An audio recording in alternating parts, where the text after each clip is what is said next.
August 31st, 1997, 6 a.m.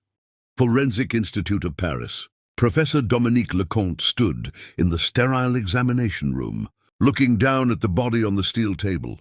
She had performed thousands of autopsies in her career as one of France's leading forensic pathologists. She had examined murder victims, accident casualties, cases that made headlines and cases that disappeared into filing cabinets. But this was different. This was Princess Diana. The world's most photographed woman now lay before her, lifeless, waiting for Professor Lecomte to document exactly how and why she had died. The examination would take 4 hours. Every injury would be catalogued. Every organ would be weighed and analyzed. Every detail would be recorded with clinical precision. What Professor Lecomte would discover in those 4 hours would contradict the simple narrative that the world was being told. She would find injuries that raised questions about the timeline of death. She would document evidence that suggested Diana could have survived if certain decisions had been made differently. She would uncover details that would later be classified, sealed, and kept from public view for more than a decade. But we're getting ahead of ourselves, because to understand what the autopsy really revealed and why so much of it was hidden for so long, we have to go back to the moment Diana's body arrived at the hospital, back to the hours between her death and the examination, back to when critical decisions were made that would affect everything that followed, back to when the cover-up began. August 31st, 1997, Pordin, a Montpellier-Salpêtrière hospital. Diana had been pronounced dead at 4 a.m., 2 hours after arriving at the hospital. The trauma team had fought desperately to save her. Open-chest cardiac massage, massive transfusions, every emergency protocol. But the internal injuries were too severe, the bleeding too extensive. At 4 a.m., they called it. Time of death, 4 a.m., August 31st, 1997. But even as the doctors were washing blood from their hands and removing their surgical gowns, another team was arriving. Not medical personnel, officials, British embassy staff, French government representatives, and security personnel whose credentials identified them as intelligence services. Within 30 minutes of Diana's death, her body was moved from the trauma room to a private morgue facility in a different wing of the hospital. Standard procedure, they said, maintaining dignity, protecting the body until family could be notified and arrangements made. But something else was happening in that private facility, something that wouldn't be discovered until years later, when a whistleblower came forward with information that should have remained buried forever. Diana's body was being prepared, not for viewing, not for transport, for something else entirely. August 31st, 1997, 5 a.m. Private morgue facility. Jean-Claude Plumet was a mortician who had worked at the hospital for 15 years. He'd been called in at 4:30 a.m., unusual, but not unprecedented for a high-profile case. When he arrived, he was surprised to find the morgue facility crowded with officials, all of them looking tense and speaking in hushed voices. "You're here to perform embalming," one of the officials told him. "Immediately, before the body is transferred for autopsy." Plumet hesitated.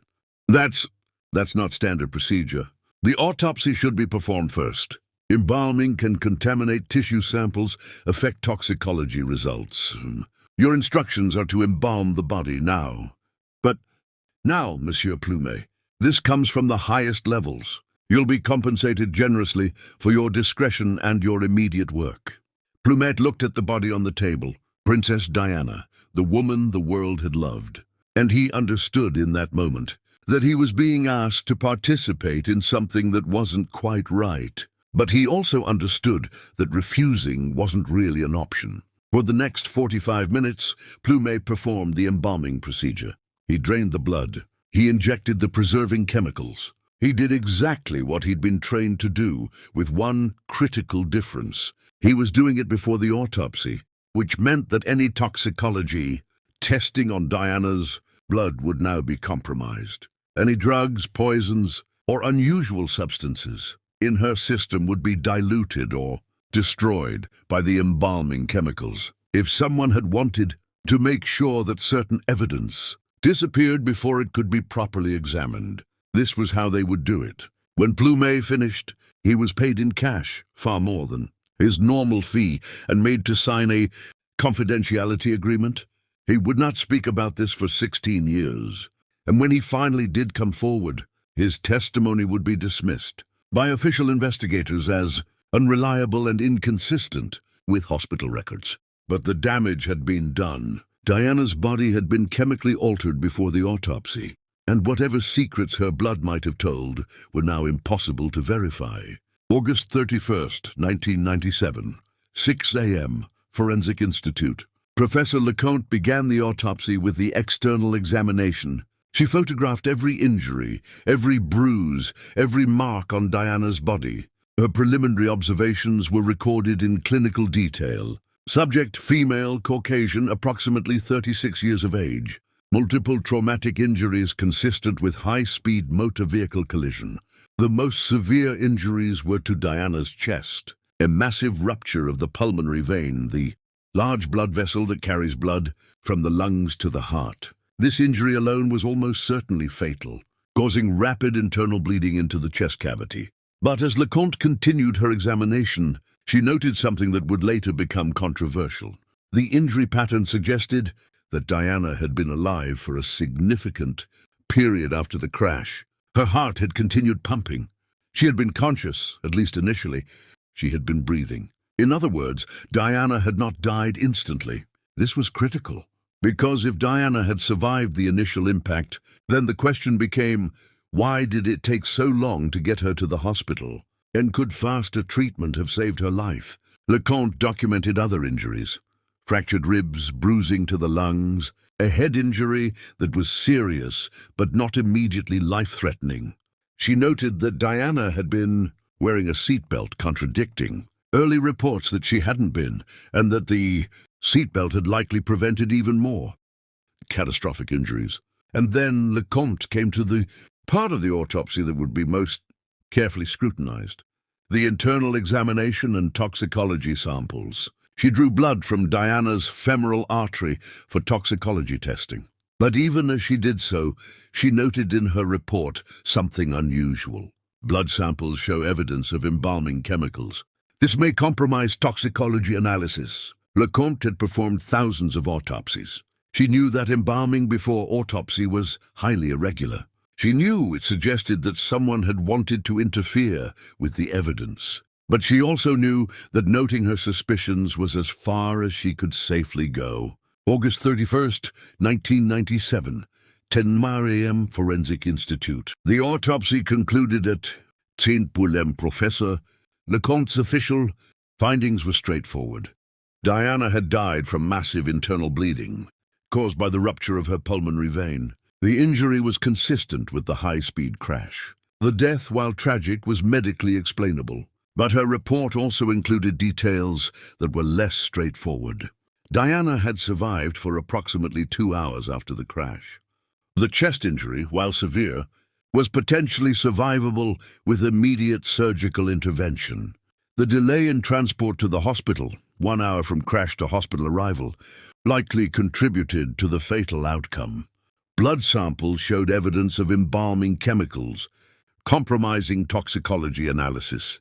No definitive evidence of drugs or alcohol in Diana's system, though testing was limited due to embalming. That final point would become crucial, because one of the early narratives about the crash was that Diana might have been impaired, that perhaps she wasn't wearing a seatbelt, that her own behavior had contributed to the accident. But the autopsy evidence contradicted this. Diana had been sober. She had been wearing a seatbelt. She had done everything right.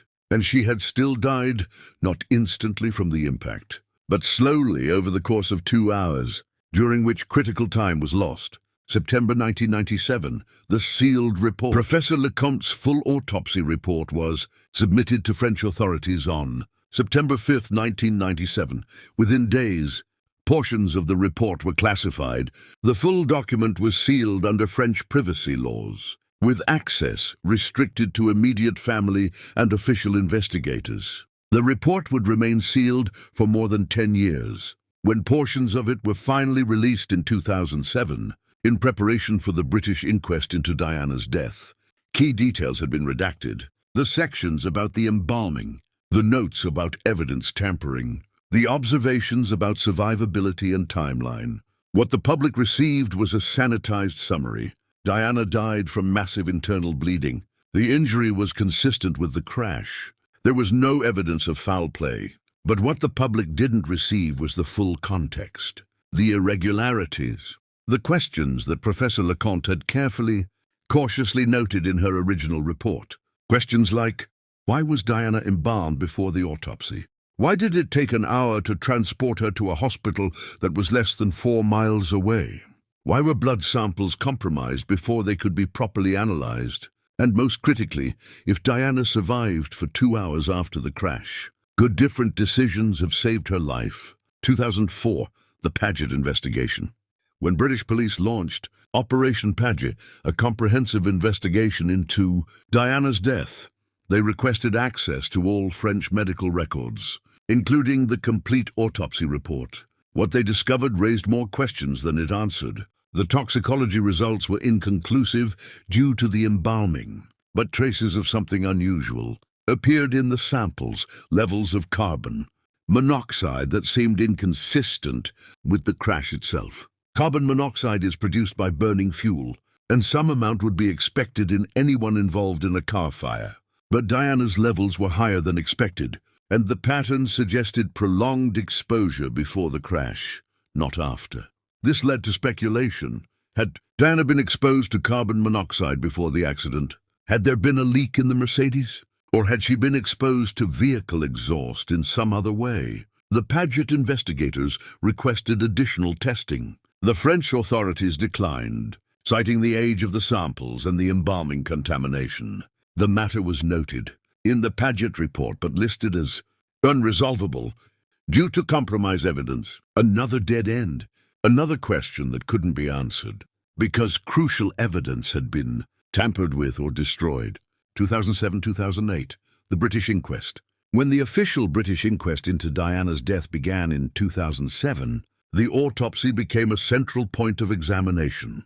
Professor Leconte was called to testify, appearing via video link from France. Under questioning, she confirmed her findings. The pulmonary vein rupture was the cause of death. The injury was consistent with the crash. Diana had survived for approximately 2 hours after impact. But when asked about the embalming, Professor Leconte was more guarded. The body had been embalmed before I performed the autopsy, she confirmed. Is that standard procedure? No, it's highly unusual. Embalming before autopsy can compromise forensic evidence. Do you know why the body was embalmed before your examination? I was told it was done at the request of the family, to preserve the body for viewing. But I cannot confirm that. Did the embalming affect your ability to conduct toxicology tests? Yes, the embalming chemicals interfered with blood chemistry analysis. Any substances that might have been present in the blood would have been diluted or chemically altered. So if someone had wanted to hide evidence of drugs or poisons, embalming the body before autopsy would be an effective way to do that. Professor Leconte hesitated. Yes, that would be one effect of pre-autopsy embalming. The courtroom went quiet, but the line of questioning went no further. No one asked who specifically had ordered the embalming. No one investigated whether the family request claim was true. No one followed up on the implications of evidence tampering.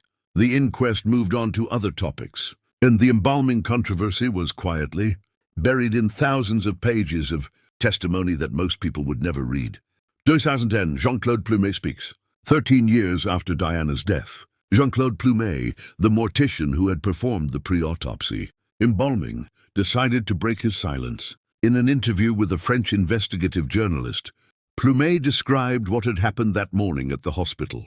The officials crowding the morgue, the unusual order to embalm before autopsy, the cash payment and confidentiality agreement. I knew it was wrong, Plumet said. Everything about it felt wrong. But I was told this came from the highest levels. I was told it was necessary for diplomatic reasons. And I was afraid of what would happen if I refused. Did anyone explain why it was necessary? No, but the implication was clear. They wanted to make sure that the autopsy wouldn't find anything unexpected, anything that would contradict the official story. Do you believe Princess Diana was murdered? Plumet was quiet for a long moment. I don't know, but I know that powerful people went to unusual lengths to control what the autopsy could discover. And that makes me suspicious. The interview was published in a French magazine. British tabloids picked up the story. Conspiracy theorists cited it as proof of a cover-up, and official authorities dismissed Plumet as unreliable, noting that hospital records didn't show any embalming having taken place before the autopsy, though Plumet had documentation proving he'd been paid, and witnesses who remembered seeing officials in the morgue that morning. Another witness, another piece of evidence, another dead end. The pregnancy question. One of the most persistent conspiracy theories about Diana's death involves pregnancy. Multiple sources claimed that Diana was pregnant at the time of the crash, carrying Dodi Al-Fayed's child. If true, this would have been explosive. A former Princess of Wales, mother to the future king, pregnant with the child of an Egyptian Muslim man. The official autopsy found no evidence of pregnancy, but conspiracy theorists pointed to the embalming as proof that evidence had been destroyed. They noted that the French autopsy report had been sealed for 10 years. They questioned why toxicology tests had been so limited. The truth, according to Professor Leconte's testimony, is that Diana was not pregnant. Multiple tests confirmed this. Her uterus showed no signs of pregnancy. Blood hormone levels were consistent with a non-pregnant state, even accounting for the embalming contamination. But the pregnancy theory persists because of the secrecy surrounding the autopsy, because key details were withheld, because the embalming raised questions about evidence tampering. If authorities had been transparent from the beginning, if the full autopsy report had been released immediately, if there hadn't been so many irregularities, the pregnancy theory would have died quickly. But instead, every secret, every sealed document, every unexplained detail fed the suspicion that something was being hidden. And in that environment, conspiracy theories flourish. What the autopsy really proved. When you strip away the conspiracy theories and focus on the documented medical evidence, what does Diana's autopsy actually prove? When Diana died from a ruptured pulmonary vein. This is medically certain. The injury was severe and caused massive internal bleeding into her chest cavity. 2. She survived for approximately 2 hours after the crash. This is also certain. She was conscious initially. Her heart continued pumping. She was breathing. She didn't die instantly. 3. The injury was potentially survivable. This is more controversial. But Professor Leconte and other medical experts have stated that with immediate surgical intervention, if Diana had been rushed directly to an operating room within minutes of the crash, the injury might have been repairable. Not likely, but possible. 4. The delay in transport likely contributed to her death. The hour it took to get Diana from the crash site to the hospital was critical. During that time, she was bleeding internally. Every minute that passed reduced her chances of survival. 5. Pre-autopsy embalming compromised toxicology evidence. This is undeniable.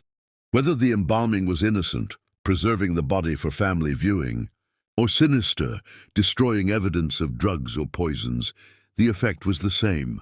Critical forensic evidence was destroyed before it could be properly analyzed. 6. There was no evidence of pregnancy. Multiple tests confirmed this. Conspiracy theories persist, but the medical evidence is clear. 7. Diana was wearing a seatbelt. This contradicts early reports. The seatbelt likely prevented even more severe injuries. But the specific angle and force of impact still caused the fatal chest trauma. Today, Professor Dominique Leconte is retired now. She rarely gives interviews, but those who know her say she remains troubled by the irregularities.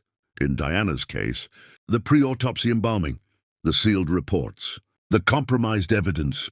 She performed her examination with professional precision.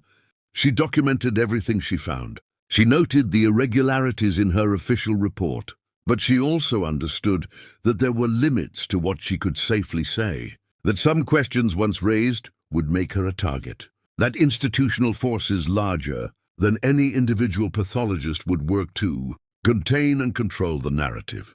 Diana's complete autopsy report remains partially sealed. Some sections have never been released. Some photographs have never been shown. Some evidence has never been fully disclosed. Why? If Diana's death was truly a straightforward accident, why the secrecy? Why the embalming before autopsy?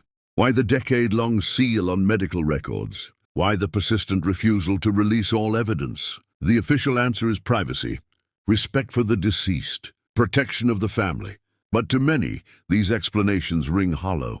Because privacy and respect don't require destroying toxicology evidence. They don't require sealing reports for 10 years. They don't require the level of secrecy that has surrounded every aspect of Diana's death. What the autopsy really found, ultimately, is both everything and nothing. Everything in terms of medical cause of death, the precise injury that killed her. Nothing in terms of the larger questions. Was it truly an accident? Could she have been saved? Was evidence destroyed to hide something darker? Professor Leconte found the medical truth. But the whole truth, the complete story of what happened that night and why, remains hidden somewhere in the sealed files, the classified reports, and the testimony of witnesses who were paid to stay silent. And perhaps that's exactly how certain powerful forces want it to remain. So here we stand at the end of this story, knowing the medical facts of how Diana died, but still questioning why so much evidence was compromised, why so many details were hidden, why the truth took so long to emerge and still feels incomplete. What do you believe? Was the pre-autopsy embalming an innocent attempt to preserve Diana's body for viewing, or was it a deliberate destruction of evidence? Could Diana have survived if the ambulance had driven faster? If treatment had begun sooner? And why does so much of the autopsy report remain sealed, even now more than 26 years later?